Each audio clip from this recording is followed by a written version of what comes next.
마태복음 23장 마태복음 23장 29절에서 마지막까지 화 있을진저 외식하는 서기관들과 바리새인들이여 너희는 선지자들의 무덤을 만들고 의인들의 비석을 꾸미며 이르되 만일 우리가 조상 때에 있었더라면 우리는 그들이 선지자의 피를 흘리는데 참여하지 아니하였으리라 하니 그러면 너희가 선지자를 죽인 자의 자손임을 스스로 증명함이로다. 너희가 너희 조상의 분량을 채우라. 뱀들아 독사의 새끼들아 너희가 어떻게 지옥의 판결을 피하겠느냐. 그러므로 내가 너희에게 선지자들과 지혜 있는 자들과 서기관들을 보내매 너희가 그 중에서 더러는 죽이거나 십자가에 못 박고 그 중에서 더러는 너희 회당에서 책찍질하고 이 동네에서 저 동네로 따라다니며 박해하리라. 그러므로 의인 아벨의 피로부터 성전과 제단 사이에서 너희가 죽인 바라가의 아들 사가랴의 피까지 땅 위에서 흘린 의로운 피가 다 너희에게 돌아가리라. 내가 진실로 너희에게 이르노니 이것이 다 이 세대에 돌아가리라. 예루살렘아 예루살렘아 선지자들을 죽이고 내게 파송된 자들을 돌로 치는 자여 암탉이 그 새끼를 날개 아래에 모음같이 내가 내 자녀를 모으려 한 일이 몇 번이더냐. 그러나 너희가 원하지 아니하였도다. 보라 너희 집이 황폐하여 버려진 바 되리라. 함께 읽겠습니다. 내가 너희에게 이르노니 이제부터 너희는 찬송하리로다. 주의 이름으로 오시는 이여 할 때까지 나를 보지 못하리라 하시니라. 아멘. 차민정 집사님, 시아버님 발인 예배 오늘 6시 10분에 교회에서 새벽기도 마치고 6시 10분에 출발하도록 하겠습니다. 35절 말씀에 보니까요, 예수님께서 하시는 말씀이에요. 35절에 그러므로 의인 아벨의 피로부터 성전과 제단 사이에서 너희가 죽인 바라가의 아들 사가랴의 피까지 땅 위에서 흘린 의로운 피가 다 너희에게 돌아가리라. 피를 흘리는데 그 피가 누구의 피냐? 의로운 피. 그러니까 의인이 고난을 당하고 의인이 악한 사람들 때문에 피를 흘리고 의인이 악한 사람들 때문에 죽임을 당해요. 창세기 4장에서부터 시작이 되잖아요. 가인이 동생 아벨을 죽입니다. 동생 아벨이 무슨 죄가 있었습니까? 아무 죄 없어요. 근데 가인이 악한 사람이기에 아무 죄 없는 동생 아벨을 죽인단 말입니다. 아벨이 죽임을 당할 만큼 무슨 큰 죄를 지었느냐? 아무것도 없어요. 아니에요. 그냥 의인이었던 거예요. 그런데 악한 사람이 그 의인을 죽이는 겁니다. 역대하 24장에 보면 제사장 여호야다의 아들 스가랴가 성령의 감동을 받아 하나님의 말씀을 전해요. 그런데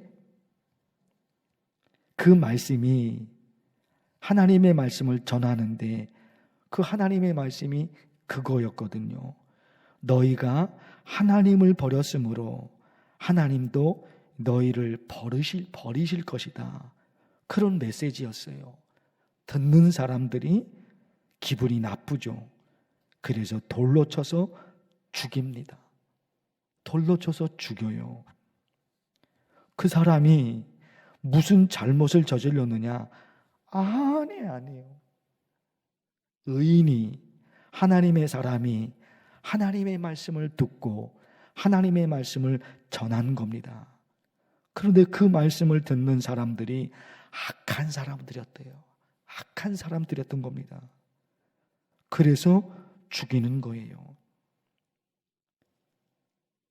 의로운 사람, 참 착한 사람이 악한 사람에 의해서 그런 고통을 당한다 말입니다.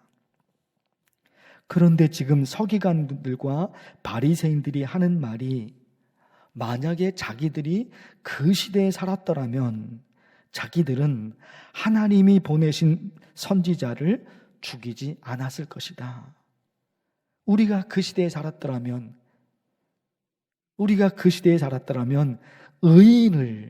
의인을 하나님이 보내신 사람을 우리는 죽이지 않았을 것이다.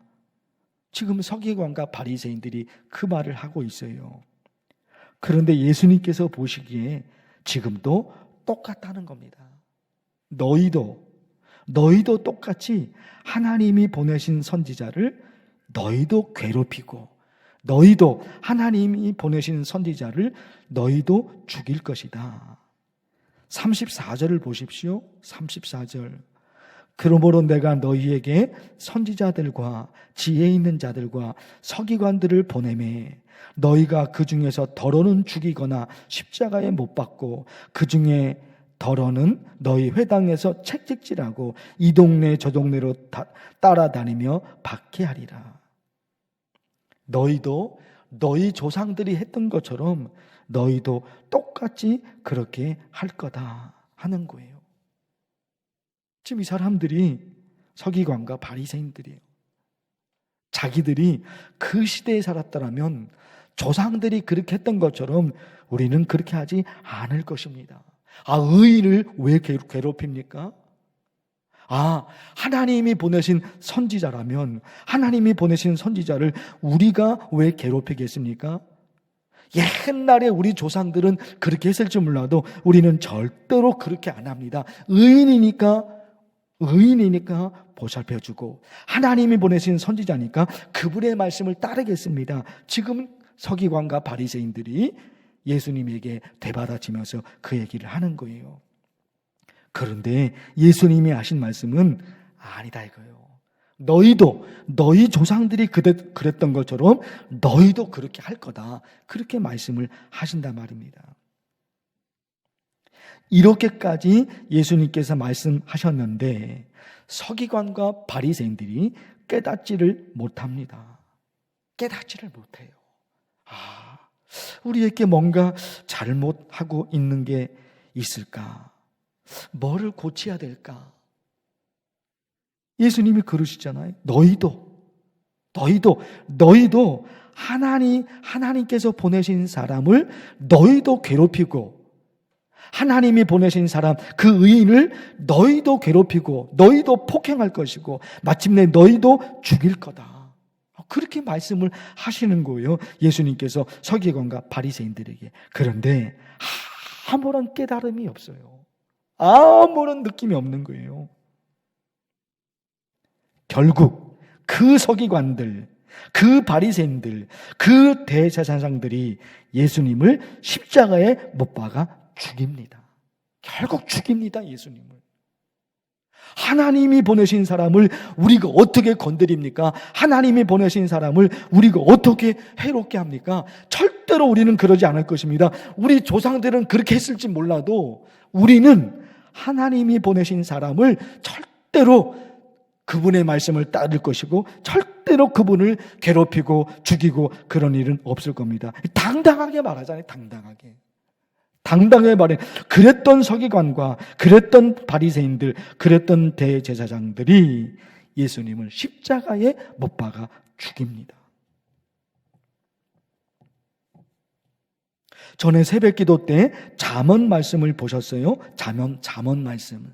잠언 말씀은 어리석은 사람과 지혜로운 사람, 이걸 구분하고 있단 말입니다. 의인과 악인, 지혜로운 사람과 어리석은 사람. 그런데 그 잠언에서 말씀하시는 어리석은 사람이 누구냐는 거예요. 그 잠언에서 말씀하시는 악인이 누구냐? 그 잠언에서 말씀하시는 미련한 사람, 참 미련한 사람, 참 어리석은 사람, 그가 누구냐? 잠언이 있잖아요. 한문으로 그 잠자가 바늘잠자예요. 바늘잠. 바늘침 있죠. 침 놓는다. 바늘침 혹은 바늘잠이에요. 잠언의 잠자가 바늘의 바늘. 바늘이니까 그 바늘로 찌른다 말입니다. 찌르니까 뭐예요? 아파요. 찌르니까 아파요. 아프니까 생각을 하게 되는 거예요. 그런데 어리석은 사람은 바늘로 찌르거든요. 잠언은 바늘로 찌르는 거예요. 그런데 어리석은 사람은 바늘로 찌르는데 아무 감각이 없어요. 아무 감각이 없어요. 그러니까 깨닫지를 못하는 거예요. 깨달음이 없는 거예요. 내가 뭔가 잘못이 있구나. 이런 깨달음, 이게 안 되는 거예요. 격언이라는 단어도 있잖아요. 잠언 혹은 격언. 격이 때릴 격자예요. 때릴 격자. 때린다는 거예요. 때리니까 맞잖아요. 맞으니까 아프잖아요.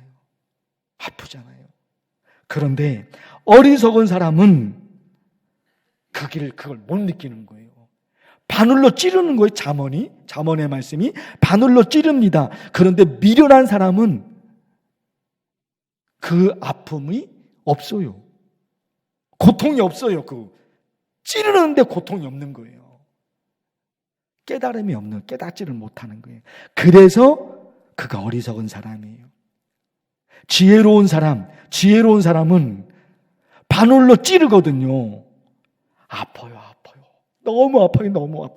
너무 아프니까 자기를 돌아보는 거.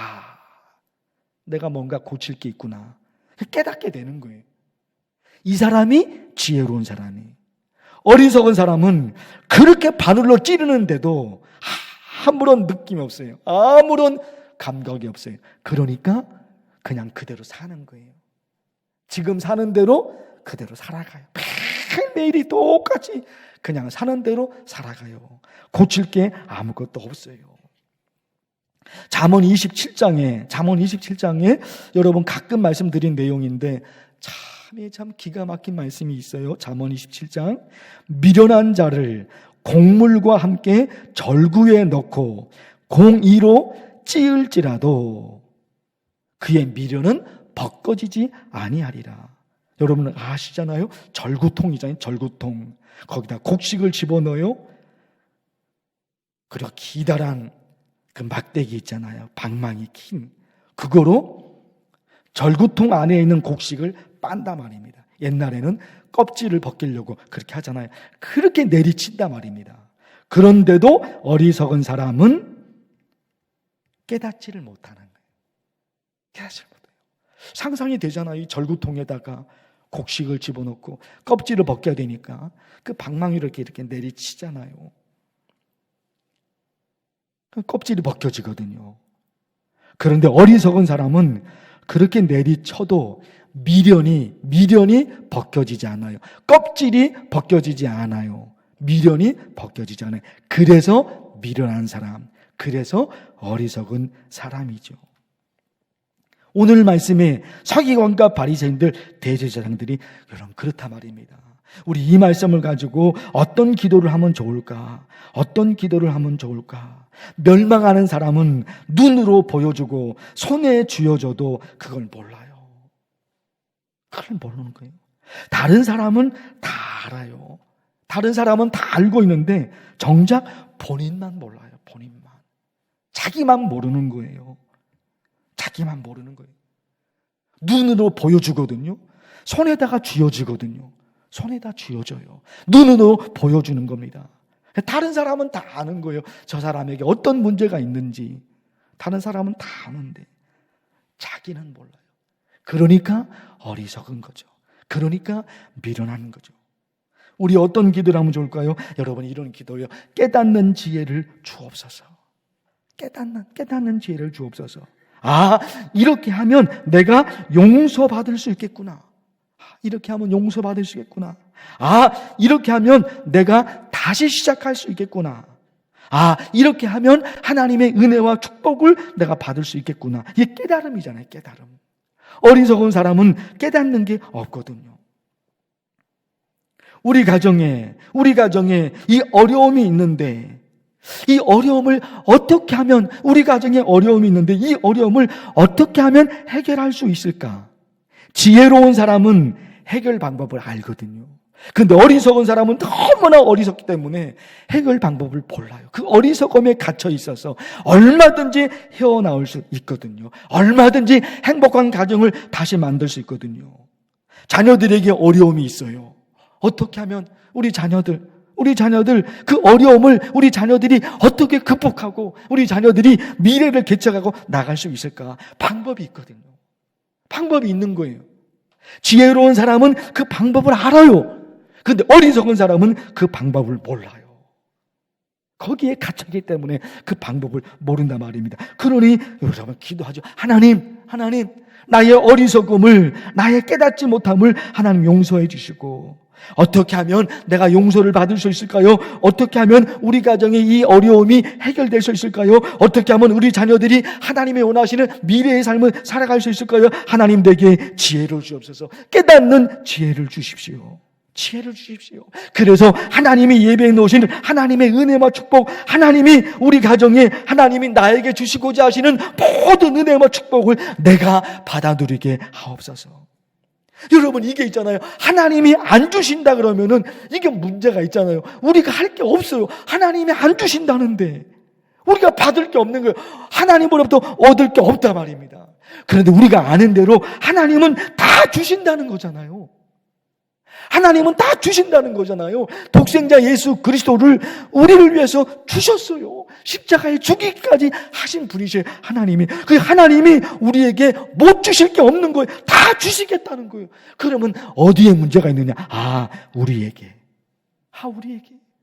하나님, 나의 어리석음, 하나님 나의 어리석음을 하나님이 벗겨주세요. 얼마든지 일어날 수 있는 일인데, 뭔가 얼마든지 방법이 있을 텐데, 하나님 나는 모르겠습니다. 하나님 나에게 가르쳐주세요. 알려주세요. 깨닫게 해주세요. 그런 간절한 기도를 하면 좋겠어요. 주의 이름을 부르면서 간절히 기도합니다. 주여! 하나님 아버지, 서기관과 바리새인들, 대제사장들, 예수님께서 그렇게까지 말씀하셨는데 깨닫지를 못합니다. 예수님께서 그렇게까지 말씀을 하셨습니다. 그런데도 깨닫지 못합니다. 오죽했으면 예수님께서 그들을 향해서 뱀들아, 독사의 새끼들이라, 예수님께서 서기관, 바리새인, 대제사장들을 향해서, 종교 지도자들, 그들을 향해서 그러십니다. 뱀들아, 독사의 새끼들아, 너희가 지옥의 판결을 어떻게 피할 수 있겠느냐. 하나님, 예수 그리스도께서 서기관, 바리새인들, 대제사장들, 그 종교 지도자들을 향해서 이렇게 끔찍한 말씀까지 예수님께서 하셨는데 너희가 어떻게 지옥의 판결을 피할 수 있겠느냐, 이렇게 끔찍한 말씀을 하셨는데 그들이 깨닫지를 못합니다. 일반 백성들은 예수님의 말씀을 듣고 그 예수님의 말씀을 듣고 따르는데, 종교 지도자들, 그 서기관, 바리새인, 대제사장들은 예수님의 말씀에 마음의 문을 열지를 못합니다. 하나님, 간절히 기도합니다. 우리에게도 깨닫는 지혜를 주시옵소서. 마음이 열려지고 귀가 열려지고 눈이 열려져서 하나님께서 허락하시는 깨닫는 지혜를 주시옵소서. 하나님 아버지, 얼마든지 하나님의 은혜와 하나님의 축복에 이를 수 있는데, 미련한 사람은, 어리석은 사람은 깨닫지를 못합니다. 하나님께서 책망의 말씀을 하실 때, 하나님께서 심판의 말씀을 하실 때, 어리석은 사람, 미련한 사람은 그것을 깨닫지를 못합니다. 돌이키지 못합니다. 하나님, 우리에게 깨닫는 지혜를 주시옵시고 깨닫는 은혜를 베풀어 주옵소서. 그렇구나, 내가 고칠 것이 이것이 있구나. 하나님께서 우리에게 모든 것을 주시는 하나님께서, 하나님 아버지, 어떻게 하면 내가 용서를 받을 수 있을까? 어떻게 하면 하나님이 내 기도를 들어주실까? 내가 어떻게 하면 하나님께서 내 기도를 들어주실 수 있을까? 어떻게 하면 우리 집안에 있는 이런 어려움들이 어떻게 하면 해결될 수 있을까? 어떻게 하면 하나님의 은혜와 축복을 받아 누릴 수가 있을까? 하나님 아버지, 얼마든지 방법이 있습니다. 얼마든지 해결할 방법이 있습니다. 하나님께서 지혜를 주시옵소서. 깨닫는 지혜를 받게 주옵소서. 하나님 아버지, 내게는 하나님밖에 없기 때문에, 내게는 하나님밖에 없기 때문에 하나님에게 매달립니다. 하나님 간절히 기도하오니 깨달을 수 있는 지혜를 하나님 허락해 주시옵소서. 여러 가지 일들이 있습니다. 하나님으로부터 다시 시작할 수 있는 은혜, 다시 일어설 수 있는 방법 하나님께서 허락해 주시옵소서. 허락하여 주시옵소서. 마음의 문이 열려지게 도와주시고, 눈이 열려지게 도와주시고, 감겼던 눈이 열려지게 도와주시고, 박혔던 우리의 귀가, 닫혔던 우리의 귀가 열려지게 하시옵소서. 하나님 아버지, 미련한 사람처럼 그렇게 여러 것이 있는데도 미련한 사람은 자기의 미련을 벽꺼내지를 못합니다. 그래서 어리석은 사람이 됩니다. 그래서 미련한 사람이 됩니다. 하나님, 우리에게 지혜를 주시옵소서. 깨달을 수 있는 지혜, 하나님의 은혜를 받을 수 있는 지혜, 하나님의 축복을 받을 수 있는 지혜, 하나님께서 허락해 주옵소서. 오늘도 하나님이 아니면 우리가 나갈 길이 없으니 오직 하나님밖에 나갈 것이 없습니다. 하나님 아버지, 하나님의 은혜가 없이, 하나님의 축복이 없이 우리가 어떻게 살아가고 우리의 가족들이 어떻게 하나님의 은혜 없이 행복한 삶을 살아갈 수가 있겠습니까? 하나님의 능력과 하나님의 축복과 하나님의 은혜, 하나님의 돌보심과 하나님의 역사, 우리가 어떤 신앙으로 살아가면 하나님의 은혜를 누릴 수 있을까요? 어떤 신앙으로 살아가면 하나님의 용서하심과 하나님의 축복, 하나님의 돌보심을 받을 수 있을까요? 하나님, 간절히 기도합니다. 미련하고 어리석은 사람이 아니라 하나님의 은혜와 축복을 받아 누릴 수 있는 지혜로운 사람이 될 수 있도록 하나님 도우시옵소서. 하나님의 말씀이 책망의 말씀, 심판의 말씀이 있습니다. 바늘로 찌르는 것처럼 하나님의 말씀을 고쳐나가고 또 고쳐나가서 하나님이 예배하시고 하나님이 허락하시고 하나님의 말씀하시는 은혜를 다 받아 누리는 우리 성도들이 되도록 주께서 역사하여 주옵소서.